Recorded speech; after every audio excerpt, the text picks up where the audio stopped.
what would you like as an older mother, grandmother, to pass on to us younger mums? Two things come to my mind when you ask that question. A few years ago, Channel 9 decided to have a wedding, a breakfast wedding. A lot of hoo-ha went on for weeks, so I gather, but I just watched the last day, the day of the wedding. And Channel 9 had produced the most beautiful wedding they could possibly produce. Some young couple who apparently won the competition, and all expenses paid. It was just no stops. The only thing that seemed to be a slight hitch was that half the wedding party got caught with the lights at Elizabeth Street, but eventually they all got into Hyde Park where the wedding was on, and it all went off lavishly. And then they had the photo of the wedding family photo, and there was the radiant couple in the centre, and then on her side there was her mother and her mother's partner, and her father's partner, and on the other side there was her husband's mother and her partner and her father's partner. And as I looked at this, it's a big wedding party, and I wondered whether 25 years ago those parents had any idea that this would be the wedding party for them. And I asked the young girls here tonight, has it ever occurred to you that it mightn't be you and your husband alone organising or being part of your children's great day, their wedding day?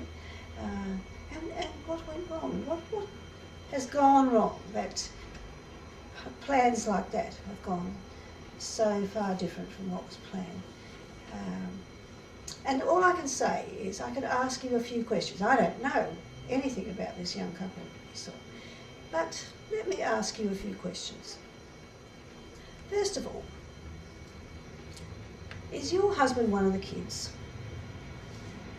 When you say to the kids, don't leave your shoes lying around in the lounge room, or put your dirty plate in the kitchen, is your husband just one of the kids along with everyone else who takes his orders about how he should behave?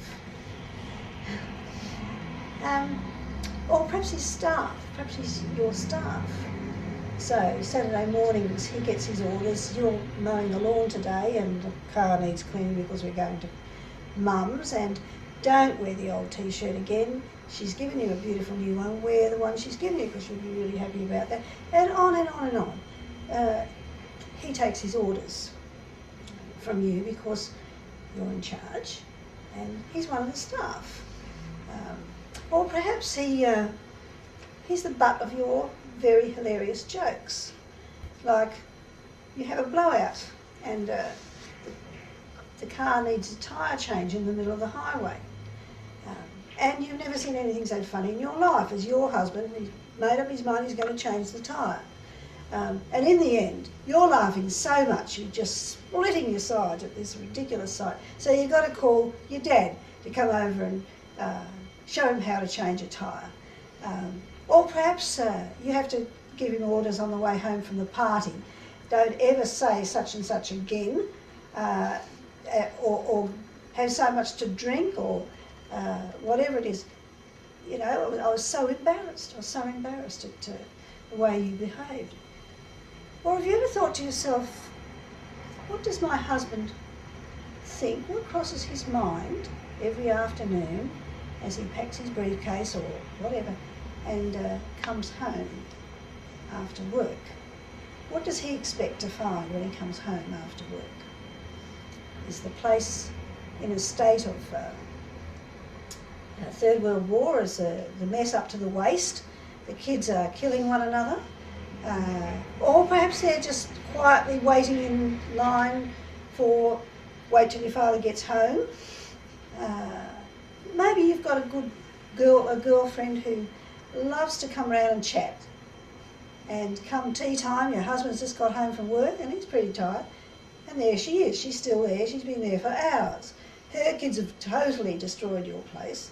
The kids are all doing one another damage because there's tired and sick of it. And she's not even looking like movement. And you know she's not number one on your husband's best friend list. Or perhaps you've just been holding out so that when he comes home you'll be able to say, look, I've been so busy, I just couldn't cook anything tonight. So how about you get something from the takeaway? I need some milk anyway. And this happens. This happens a lot. This is happening rather a lot. Or he comes home and he's got his orders. Children need a bath and I suppose he's got to cook the dinner. well, yes, even husbands have to cook the That's dinner.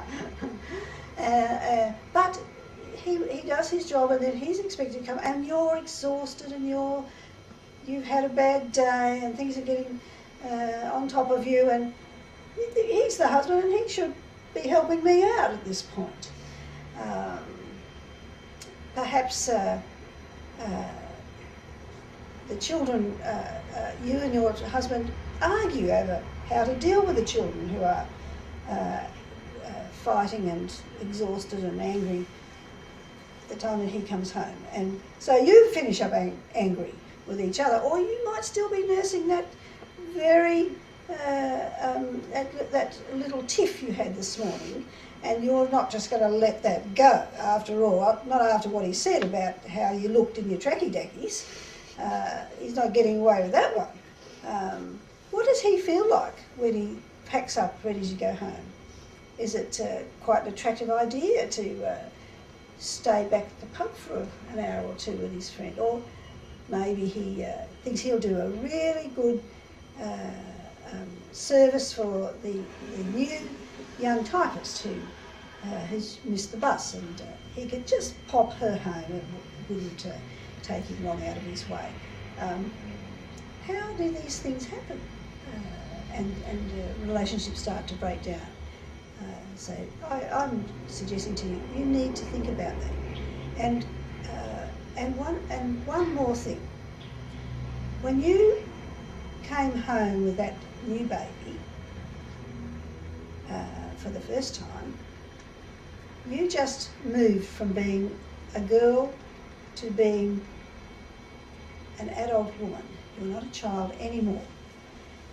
And you have to grow up from now on, because the baby won't go away, and you want in 20, 25 years' time for you and your husband to be organising a 21st or a wedding, or these wonderful milestones in your children's life.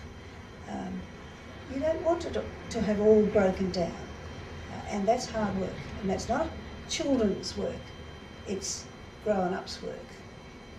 So I say, grow up, and grow up fast.